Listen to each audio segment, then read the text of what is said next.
What's happening? Back with another video, another reaction. Figure we do something a little different once again. Um, Something more along the lines of interesting. Normally do sports. If you haven't already, go back and watch my last video, the Who Knows Me Best. I'm gonna insert a clip right here. She had it for a second. Yeah. I thought she was about to say it. I thought that's what you guys I thought she was said. saying Great Goblin. Oh! Don't play with me, fuck. They get good. And I'm also gonna put the link to that video in the description. I'm also gonna put the link to this video, the original link for this video, in the description. By the title, you see what it is: 5 most impressive heists of all time.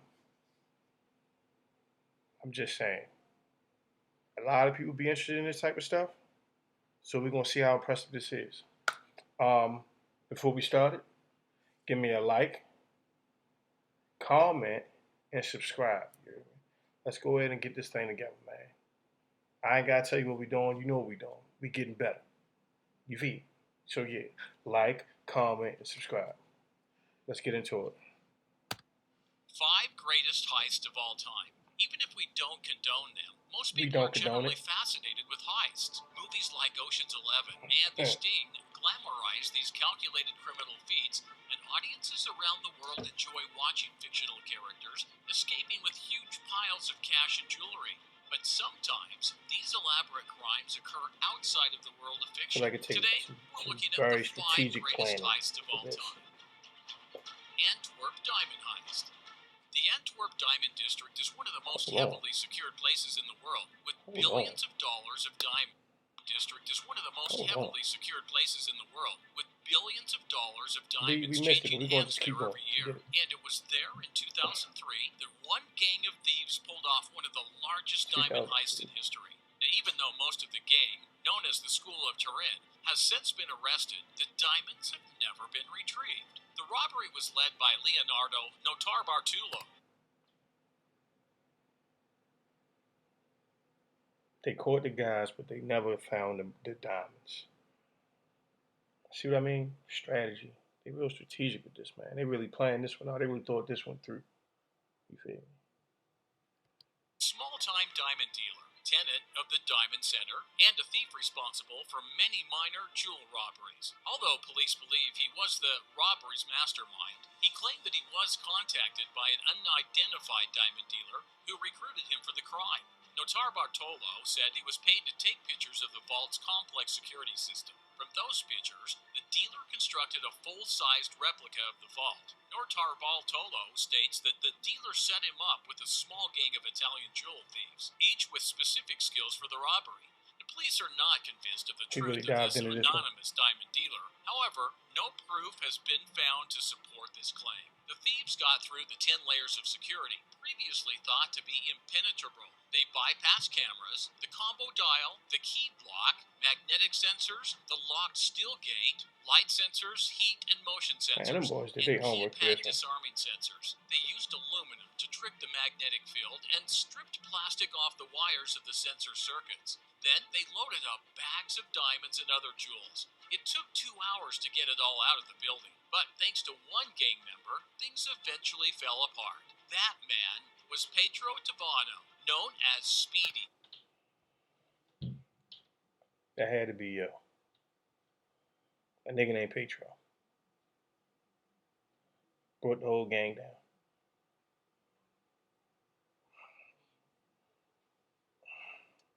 And one of Notarbartolo's lifelong friends. Speedy couldn't handle the pressure. After unloading... So that was your man, and he still somehow brought it down. That was your man. You brought him on board. So it's your fault. You brought him on board. That falls on you now. Into this car, he had to pull over because he was having a panic attack. Remarkably, not a single alarm went off. As security guards arrived on Monday morning, they realized that the thick steel door to the vault was open and 100 of the 189 safe deposit boxes had been raided, with some of the loot still on the floor. The Oh. world's only specialized diamond police, Patrick Pays and Agim de Breiker, phoned the vault's alarm company. "What is the status of the alarm?" they asked. "Fully functional," came the reply. However, authorities eventually found Notar Bartolo by watching security footage. He was sentenced to 10 years in. He ain't shake the cameras? What's wrong with son? How you go there with an affiliate of this place and you just decide, all right, I'm not going to turn the cameras off? Initially, I gave him credit. I say he must have planned this out strategically, but yo planned everything around the damn camera. A damn fool. Prison. Brazilian bank robbers. Bro, I'm just trying to figure out what y'all see the numbers. Y'all see the amount of money these niggas is getting, man. Y'all see this money that these people are stealing. Like, what are they doing with it? They didn't find the diamonds from the last heist. So years later, what do you do with it? What do you do with this amount of money? What do you do with it? Comment below what you'll do with these amounts of money if you had it. Tell me what you would do if you had these amounts of money. Don't ask me. I'm not going to tell you. Tell me what you would do, though. I want to hear what you would do with these amounts of money. Brazil's police arrested 16 men tunneling towards a vault containing 1 billion reais, or $318 million, and who were on the verge of pulling off the largest ever bank robbery in the country's history. Authorities swooped just before the alleged gang was able to use its impressively equipped tunnel to enter the safe at a Banco do Brasil branch in the country's financial capital. "It would have been the world's biggest heist," said Police Chief Fabio Pinheiro Lopez on Globo TV. Police said work on the tunnel began 4 months ago, starting from a house several blocks from the bank. It had They really playing this one out real nice. Fans and lights. We got an ad coming. Hold fast. Hey creators, if you're using elevator music in your videos, well, you need to rethink things. Unless, of course, you're doing an elevator. Alright, we passed him. The police believe Alcio Gomez Noriega was the ringleader of the operation. He is a 35-year-old man implicated in an attempted robbery of a security van in Paraguay. The court ruled the group be held in pre-trial detention. Though it's hard to believe, the group dug the tunnel by hand. They loaded the soil into sacks and carried it outside through an underground stormwater drain. To enter the tunnel, gang members descended a 2-meter ladder from one of the rooms in the rented house. The tunnel was about 1.5 meters high and was reinforced with iron beams and wood, and even wired with lights. The walls were lined with plastic garbage bags to reduce the dust. The tunnel was reportedly filled with food, water, special clothing, and digging tools. Police were probing whether the gang had the assistance of an engineer when building the tunnel, because the construction was so impressive. The tunnel renewed memories of a tunnel robbery 12 years ago when thieves made off with about $70 million. For the previous heist, diggers worked in shifts from 8 p.m. until 4 a.m., taking a break on weekends. The 3 gang members involved in that attempt were involved in 2 separate prison escapes using tunnels equipped with ventilation and lighting. $500 million cyber heist.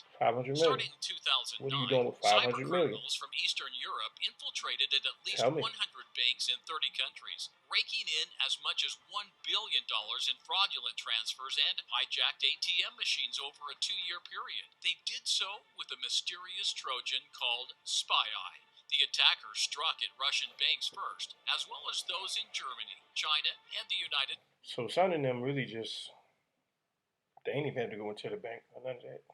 At least so far. Maybe they'll tell us that after this, but they ain't even really have to necessarily go into the bank. They just text.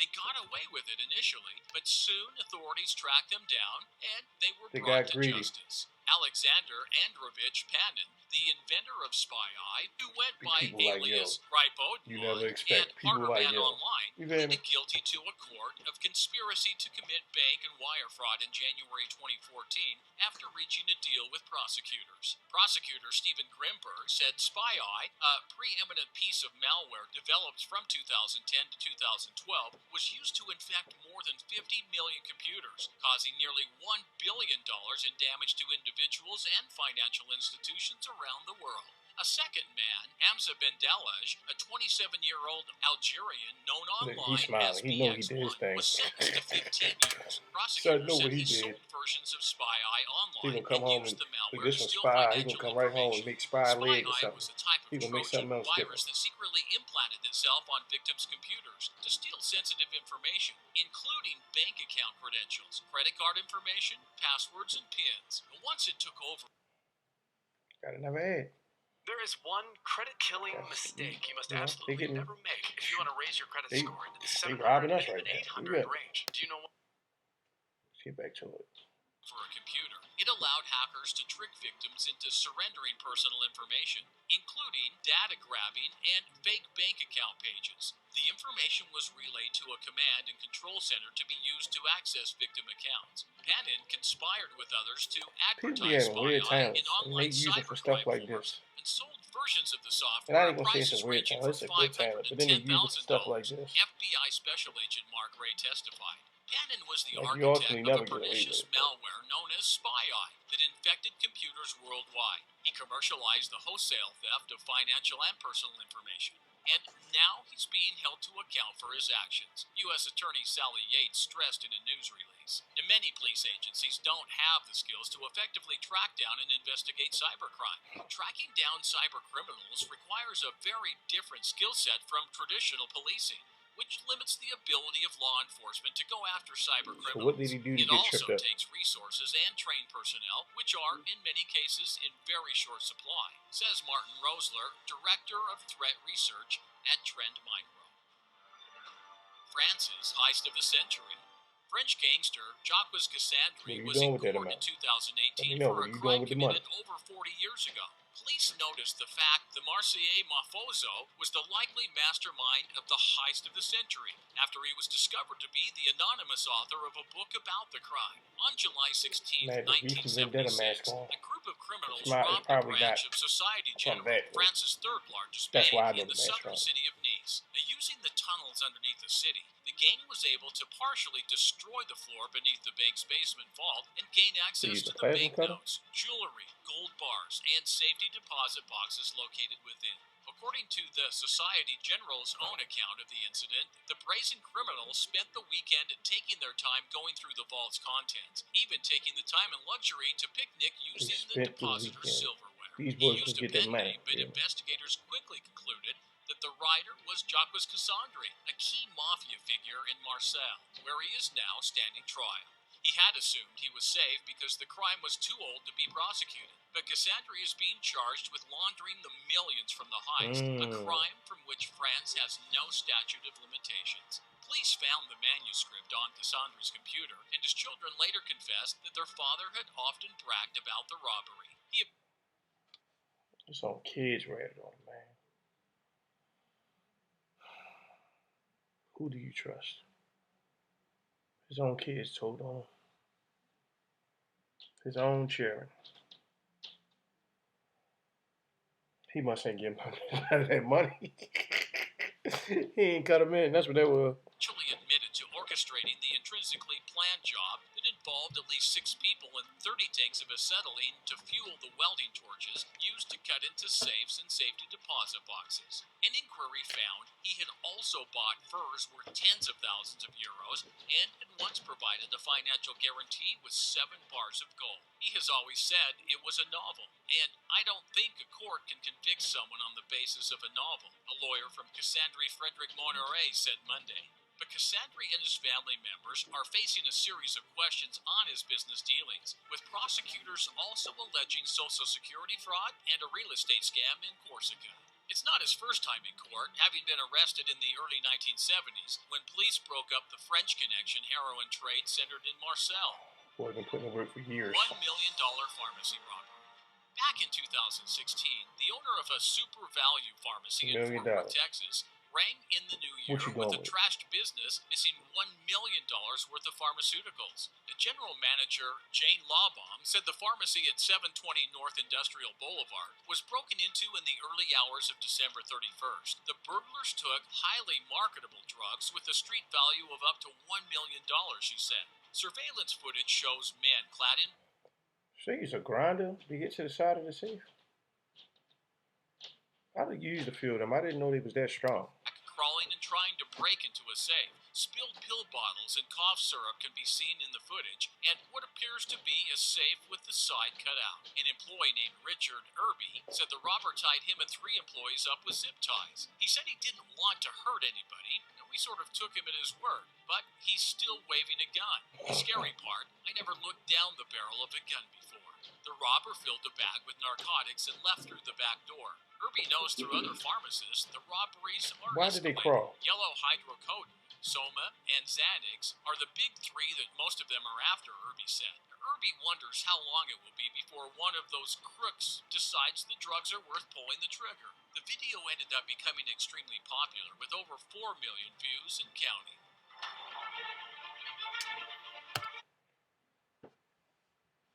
So I feel like with some of them, it was strategic, but of course, it's always one negative. It's always something to cause the whole plan to fall. Um,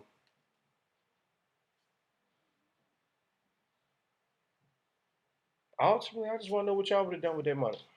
With those, picking them out on the video, comment below and tell me what you would have done with that money. Tell me what you would do with the money, but rather. You come into that type of money. What are you doing with it? These dudes were stealing millions. Tell me what you're doing with it. Extra diamond aspect. I want to know what y'all doing with the money. You feel me? So, like this video, then go comment what y'all would do. And after that, click that red thing, click that red button, and subscribe, man. You know, we try and get that type of money, you hear me? All of us as a family. You feel me? So like, comment, subscribe, and we out.